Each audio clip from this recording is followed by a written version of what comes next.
a gente entrar nessa questão de como, né, ser negro e ser gay no Brasil, né? No mundo, mas acho que o Brasil tem algumas particularidades aí.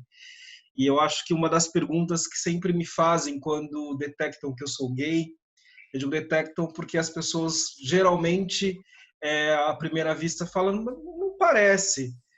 E eu acho que não precisa parecer mesmo. Eu acho que cada um tem a sua individualidade e cada um externa a sua sexualidade como quer, né? Então, mas... E aí pergunto, o que é mais difícil? É ser gay ou ser negro no Brasil?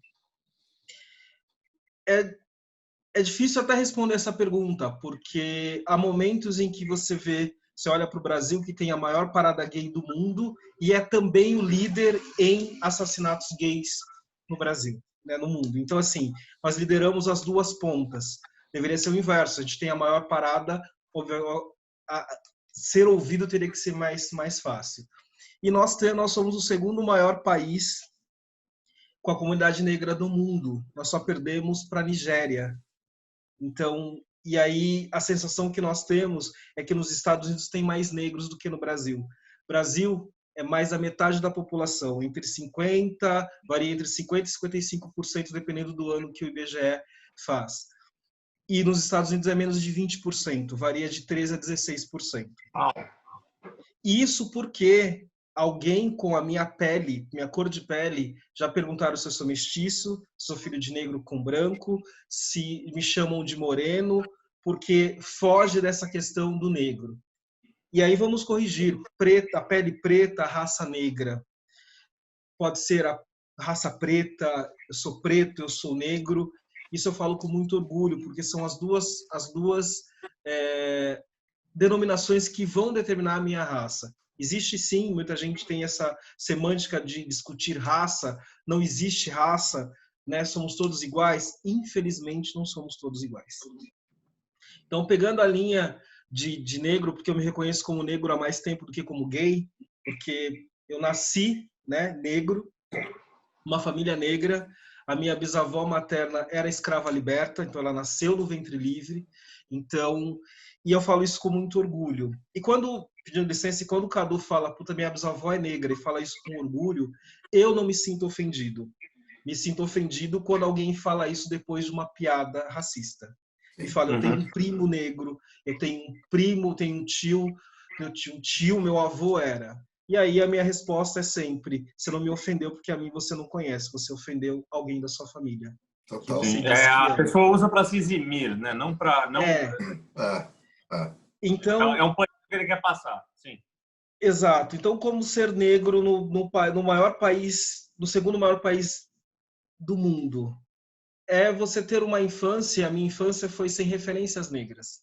Eu vim descobrir depois dos 30 anos que o Túnel Rebouças, que o Rebouças, que dá nome a túneis, tanto no Rio como em São Paulo, era negro. A história de Zumbi dos Palmares, eu não estudei na escola. Eu fui aprender depois de muito adulto. E essa falta de referências negras, tanto na TV, porque eu sou da geração Xuxa, e todas as paquitas tinham que pintar o cabelo de loiro para conseguir, né, para estar no programa, te faz, às vezes, olhar, será que ser negro é bom? E, infelizmente, quando você vai no mercado e você vê o segurança indo atrás de você, isso acontece até hoje, né? Então, você vai numa concessionária de carros e as pessoas te ignoram ao você entrar. Você entra no banco, a porta trava com você. Então, essas atitudes do dia a dia em que você percebe o racismo que no Brasil acha-se que é velado, mas a gente não é educado, nem o branco, nem o negro, a lidar com o racismo. Porque a primeira coisa que eu acho que fizemos, eu digo, o Brasil fez, foi evitar tocar no assunto. Quando você evita tocar no assunto, mas você acaba caindo no esquecimento ou as pessoas acabam fazendo. Existem movimentos, existem atitudes de pessoas brancas que é sem querer. E eu acho que vale do negro dar aquele toque. Olha, como aconteceu recentemente, fui à feira e o cara se referenciou a uma mulher negra dizendo: ô morena bonita. Ela falou assim: eu não sou morena, eu sou negra. Então, o negro tem que, gentilmente, né, quando é permissível, quando perceber que aquilo não é pejorativo, porque às vezes do lado do branco ele tem essa dificuldade de: será que se eu chamar de negro eu vou estar ofendendo? Será que se eu falar preto eu vou estar ofendendo? Que é um terreno delicado, né? O cara, às vezes, e eu até respeito quem tá tateando esse terreno para não ofender, né? E eu acho Exato. muito legal você trazer isso para a gente, que cabe justamente ao negro falar, e como você falou, com, tipo, assertivamente, com educação, falar: olha, eu não sou morena, eu sou negra, e tá tudo bem, e não existe nada nisso. O Nada de problema é que as pessoas pejorativo, veem nada de além. ruim. É isso, não tem que ter nada além. É. O problema é que as pessoas enxergam como tendo mais alguma coisa. Se eu falar não sei quem é negro, o problema está nisso, tá em que nós enxergamos, e todos, viu, de todos os lados, enxergam como se a pessoa estivesse ofendendo. E não é. Né? É isso Não, que você não está é. dizendo. Coube a essa moça se apropriar disso. E é muito bonito ela fazer. E fazer com respeito a ela e ao outro. Exato. Só que isso, infelizmente, é muito recente. Então, acredito que para as próximas gerações isso vai fazer mais sentido. Eles vão assumir a sua negritude. Mas eu estudei em escolas onde eu era o único negro da sala. Quando eu entrei para a faculdade, tinha 5 negros na minha sala, com 80 alunos, na primeira graduação que eu fiz de jornalismo. Quando eu entrei na Globo, que era uma afiliada em Mogi, só tinha eu de negro na redação.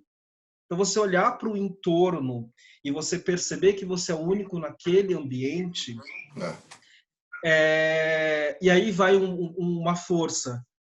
Não deixe que isso te diminua, né? Como a gente falou, né, em off, que o seu emprego é que te perde, porque o que você entrega para o seu emprego é você. Entregue você, né? Independente dessa questão. Que aí as pessoas talvez deixam de ver um pouquinho a questão da pele. Vai ser fácil? Não, porque você vai passar, você vai ter que ser 2 vezes melhor. E aí, já que não tem muita por onde ir, seja 2 vezes melhor. Porque o privilégio branco, que é uma coisa que é um termo que está sendo usado atualmente, é culpa do branco? Não, porque a sociedade, você nasceu numa sociedade assim. Eu acho que vale os dois lados, o branco olhar, por que aqui não tem o negro, e questionar, enfim, e fazer isso. Eu acho que é a parte da comunidade branca em fazer, e o negro também se colocar e brigar pelo seu espaço, enfim. Eu acho que é o dos dois. E aí, crescendo num país assim, onde você tem teve uma infância, onde você não teve referências negras, você entra no mercado de trabalho, você não vê negros do seu lado. Eu tive meu primeiro chefe negro com 40 anos. Não, e é muito louco porque você acabou de dar para a gente um dado que é pelo menos metade ou mais da população. Sim. E você não vê essa metade demais. Onde você vê o negro na maior parte? Quando o índice de mortes por policiais é divulgado, aí a maioria é negra. Sim, criminalidade, né? Exatamente. E aí, qual que é a leitura que a sociedade mais alienada, vamos dizer, vai fazer? Realmente o negro só é marginal? Não é só marginal, né? E por que eu contei todo esse contexto de quando você vai para a escola e você é o único negro, quando você vai na universidade é o único negro, quando você está no mercado de trabalho é o único negro.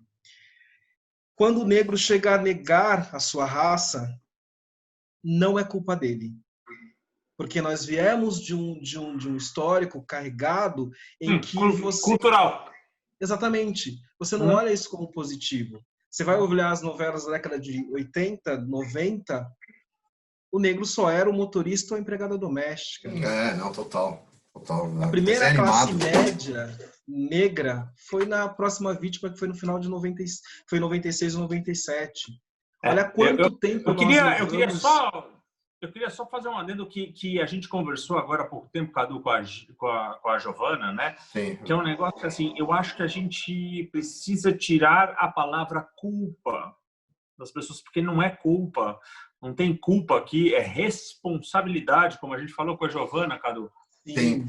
E é de todos. E eu acho lindo que você está falando isso, porque assim, tipo, não é só, né, do branco, do chinês, do amarelo, do sei lá, do negro, não sei o quê. É de todo mundo. A gente precisa, assim, assumir as responsabilidades por isso. Todo mundo. O que eu acho legal que o Ronaldo falou, que acho que tem tudo a ver, até para as próximas gerações, e é legal a gente estar falando sobre isso. O Ronaldo está aqui com a gente falando sobre isso, a gente tocando nesse assunto, porque é educação, cara. Assim, essa questão é histórica, ela é uma cicatriz, é uma ferida, né? Cicatriz, né? Se fosse cicatriz, eu tinha passado. Ela é uma ferida enorme, né? Na história.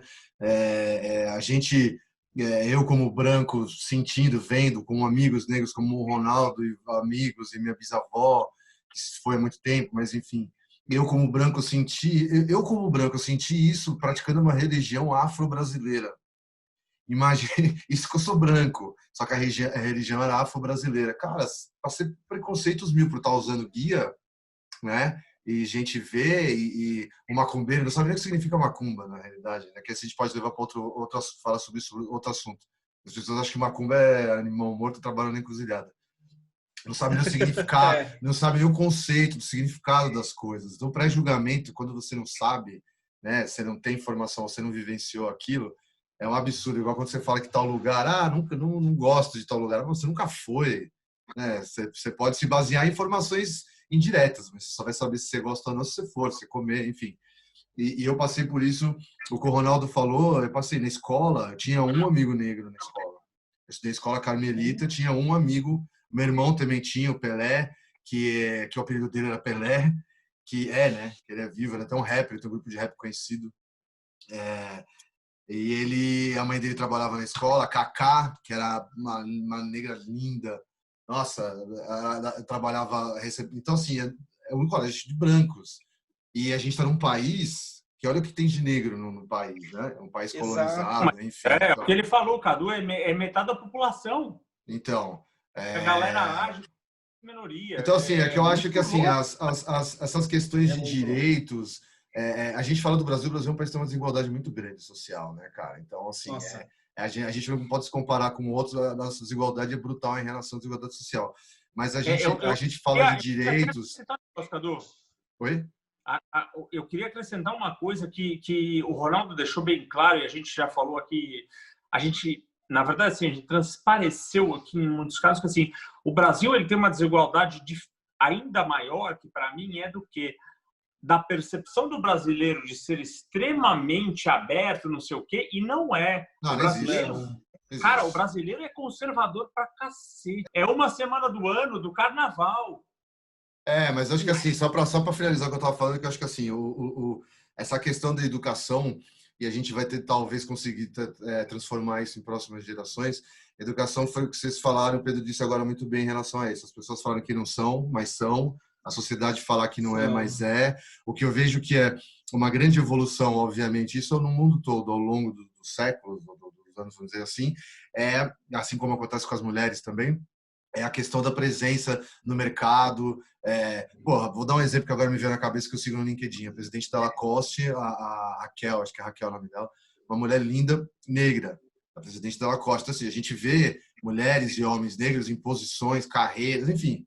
Isso, né, é uma coisa que... Só que não adianta nada disso se o que está ali atrás, que é o preconceito, é o racismo, ainda existe.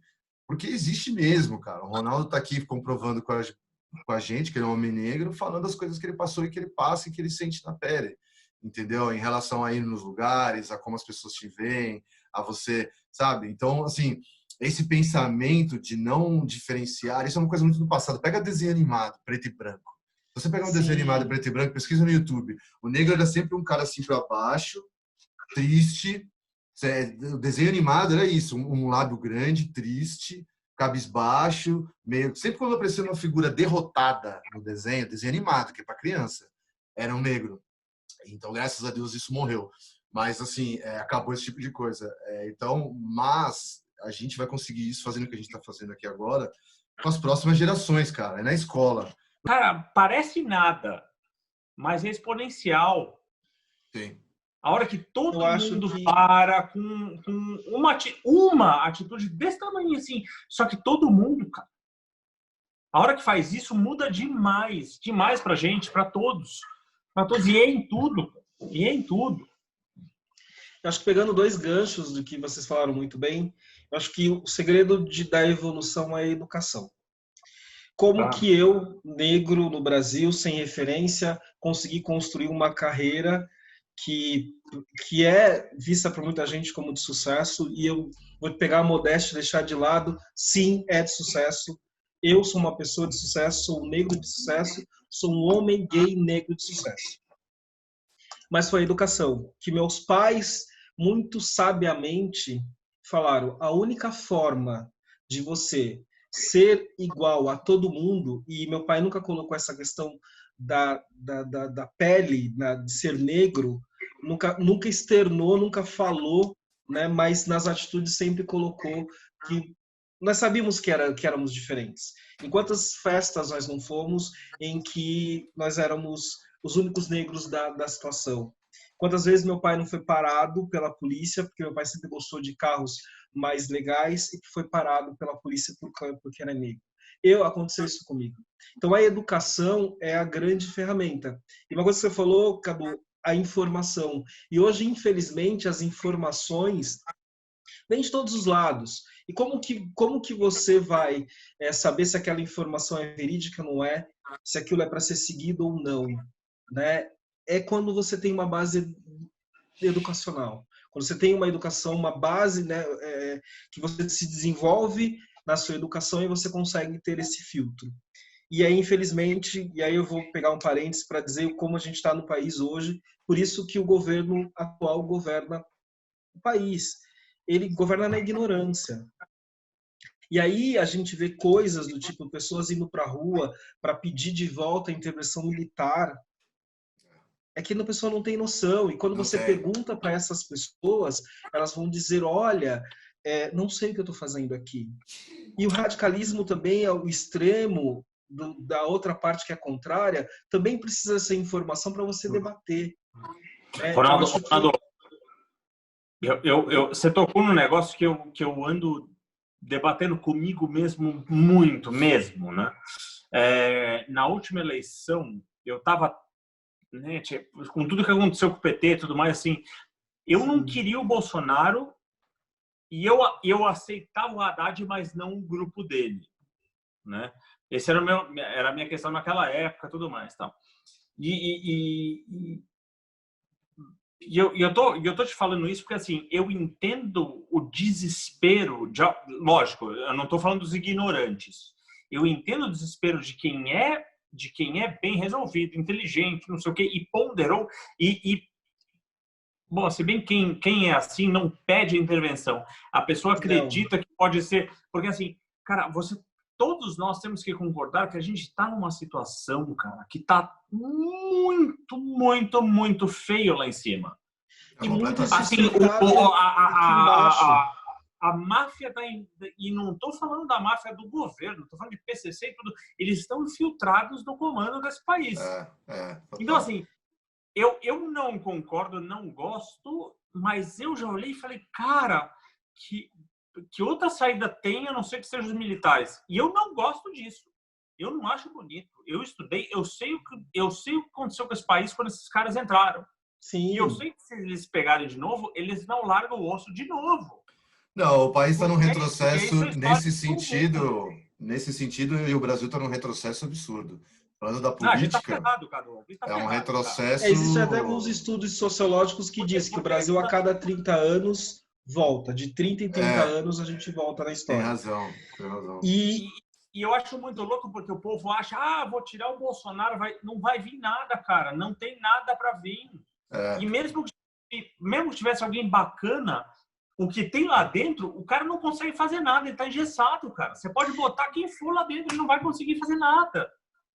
Eu acho que o isso meu grande muda. desespero com o nosso país é o que o Ronaldo tá falando, que é assim, todos eles que entram sabem que não pode educar. E ninguém Exato. educa. Porque assim, eu tive no Peru um tempo atrás e o orgulho do meu guia era falar que entrou um presidente que muita gente vê só como ditador, só que ele deu um jeito de garantir que o Peru teria educação pelos próximos 20, 25 anos. Cara, você anda em Lima, não tem uma bituca de cigarro no chão. O trânsito é caótico, os caras quase te atropelam, eles não estão nem aí se está passando a faixa. É bizarro. Que é uma antítese, mas... Eles são extremamente simpáticos, educados com todo mundo, o lugar é limpo, é organizado. E sabe o que é isso? São 30 anos de educação. É muito complicado, né? Quando a gente fala de culturas diferentes, a gente está falando do Brasil, a gente teve uma conversa com o Rafael Meirelles no início do nosso projeto, que é um CEO da Box, e ele falou sobre o Brasil ainda tem mentalidade de país colonizado, né? E a gente é um país tão grande, cara, com uma riqueza tão grande cultural, miscigenação, tem europeu, africano, um índio, cara, assim, é tudo tão lindo e ao mesmo tempo é tudo tão tosco em relação a algumas atitudes das pessoas. Mas, assim, a única alternativa é uma mudança, não só a questão de educação, mas é uma quebra de paradigma e uma mudança cultural muito grande. Foi o que o Ronaldo disse muito bem há pouco tempo. Eu já ouvi muita gente, as pessoas que falam da ditadura, cara, além de não ter informação nenhuma, né, obviamente ninguém aqui da nossa geração passou por isso, graças a Deus. Essa pessoa, cara, ela tem zero informação de qualquer coisa para ela falar um negócio desse. Não é questão de ser inteligente ou não, entendeu? É questão cara, não tem cabimento. Opinião todo mundo tem, né? Opinião política, tá, blá, blá, blá, blá, blá. E tem que ser assim, né? Todo mundo é diferente, existem 300 bilhões de pessoas no mundo, cada um tem seu DNA. Isso é lindo. Isso é lindo, os DNAs são todos isso é diferentes. enriquecedor, inclusive. Isso, mas assim, uma pessoa que defende, né, esse tipo de coisa, então, cara, você pode estar descontente com uma coisa, agora você falar que para resolver essa coisa, vamos voltar a essa outra coisa, não vamos voltar a essa outra coisa. Mas é que assim, só para voltar, eu entendo o desespero e eu tô falando de gente inteligente que se pega achando que é a única saída. E eu tô falando isso porque eu já me peguei e eu não quero. Não é loucura, velho. Coisa. Só que assim, cara, vamos pensar no tamanho do esforço que nós temos pela frente para mudar toda essa nhaca que acontece nesse país sem precisar de algo tão extremo.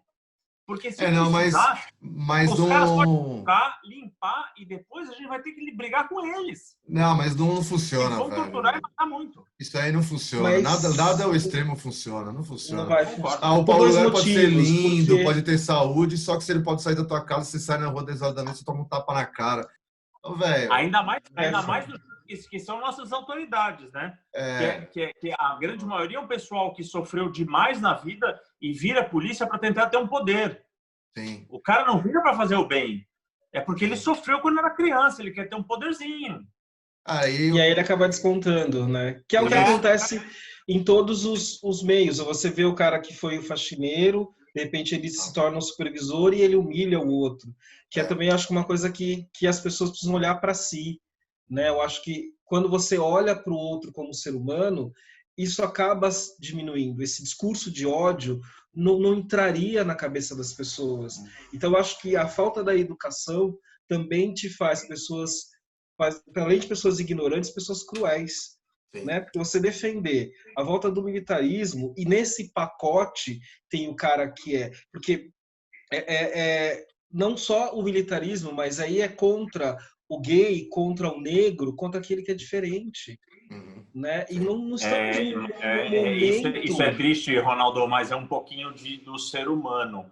O diferente assusta pra cacete. Não e é muito louco, porque assim, a pessoa, antes de ter medo, ela não consegue avaliar se aquilo tem ou não influência para ele. Sim. Porque se o cara parar e avaliar, não sei quem é gay, puta, que coisa horrível. Peraí, o que faz para mim? Nada. Pois é. Nada. Exatamente. Cara negro, cara. Que esse cara... Nada. O que a gente está falando aqui, que eu acho que é o que a Nada. gente estava falando da educação, que transforma tudo assim. A gente falando do ser humano, você pega a história, né? Pega lá, lá na época das cruzadas, pega lá atrás. O ser humano ele tem uma tendência de se autodestruir que já tá. A gente não tem explicação para isso, né? A gente pode envolver aí até pessoas que estiverem ouvindo a gente, quiserem comentar aí, até assistindo a gente no YouTube. Dá para a gente ir para a ciência, dá para a gente ir para a religião, dá para a gente ir para um monte de coisa. O que eu estou querendo dizer em relação ao ser humano que a gente tem de belo, bom, de ruim, o ser humano historicamente ele se autodestrói, ele se autodestrói, historicamente ele aponta o dedo para o outro, ele humilha o outro. Pô, vou tirar um outro exemplo, a gente está falando de racismo especificamente aqui, mas, por exemplo, um colega meu, eu lembro na escola, ele tinha um problema no sistema nervoso, ele tinha uns tiques às vezes, né? Ele tinha um problema no sistema nervoso sério.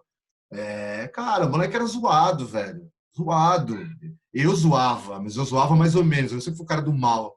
Eu não tô levantando a minha bandeira, porque eu sou ser humano, só faço um monte de besteira e aprendo, mas o mais importante é aprender com elas. Mas eu lembro da patotinha e a gente zoando. Mas é coisa de moleque. Não, velho. Não é. Não tem que ser. Uma coisa assim, é tipo ridicularizar um. É o gordo, é o magro, é o ticoso, né? A expressão tique, é o ticoso, é o paraíba, é o nordestino, é o português, você entendeu? Então, a gente está falando, obviamente, de racismo, que falando dessas coisas ruins do ser humano, ela é o ápice, né? Mas, assim, cara, a gente tende a fazer isso sempre. Entendeu? Então, assim, por isso que a gente volta a falar de educação. A pessoa tem que estar... Não existe remédio, existe se autoconhecer, assim, é um trabalho de conhecimento individual grande para que a gente, no coletivo, consiga arrumar isso, porque isso já vem com a gente, ser humano. Falando do ser humano, Homo sapiens, cara, já vem, cara. Eu vou tomar a comida de você que eu tô morrendo de fome, não vou dividir. Vou tomar, tá ligado? Eu vou... É sempre esse pensamento do eu, é uma coisa que a gente não pode alimentar, porque ela tá dentro da gente, ela só quer ser alimentadinha. Ela fica assim, fala comigo, a gente que não pode alimentar. Porque, cara, e a educação que a gente está falando?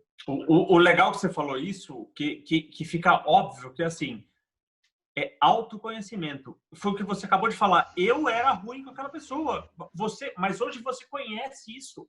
E você percebe que estava errado e você não faz. Eu acho que, assim, é muito pior a pessoa que não quer enxergar. Sim. E isso é uma coisa cultural nossa, do brasileiro, que, assim, o cara, ele não quer estar errado. Não. Isso é um problema. Porque, assim, é muito pior você insistir só para não estar errado do que você falar, puta, cara, eu estava errado. E você olhar para as pessoas e falar, cara, desculpa, eu estava errado. Você é gigante se você faz isso. Total. Agora, se você falar, mano, não, eu tô certo. Não, você não tá certo, cara. Você tá sendo bobo. Mas, assim, você tá sendo pequeno. Você tem que olhar para isso. Só que é muito difícil. E existem alguns elementos que eu acho que são culturais. E o brasileiro pelo menos pela minha experiência, ele gosta de estar certo. Eu acho que o brasileiro tem... O brasileiro, eu acho que é um povo que reúne o melhor e o pior do ser humano. Eu acho que todos os seres humanos têm, mas eu acho que o Brasil tem... E a gente tem inúmeros, essas estatísticas que eu já falei anteriormente, nós somos o maior país, na verdade temos a maior parada gays, e somos os que mais matamos os gays.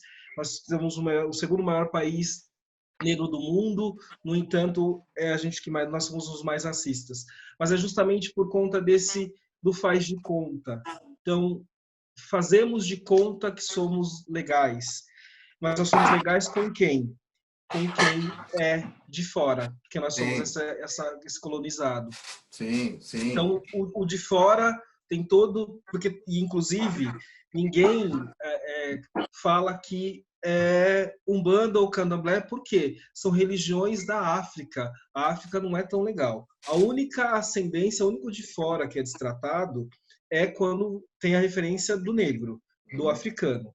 Mas, ai, meu pai, meu avô era italiano, meu bisavô era português. E as pessoas falam isso com orgulho, como se ser brasileiro, somente brasileiro, não tem valor, É verdade, né?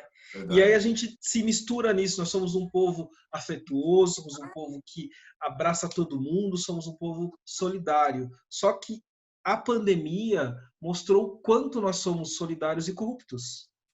Sim. Nós abrimos a mão de um lado e tiramos do outro. E aí, quando a gente fala da intervenção militar, será que vai ser a saída? Não, porque, infelizmente, o brasileiro é corrupto por natureza.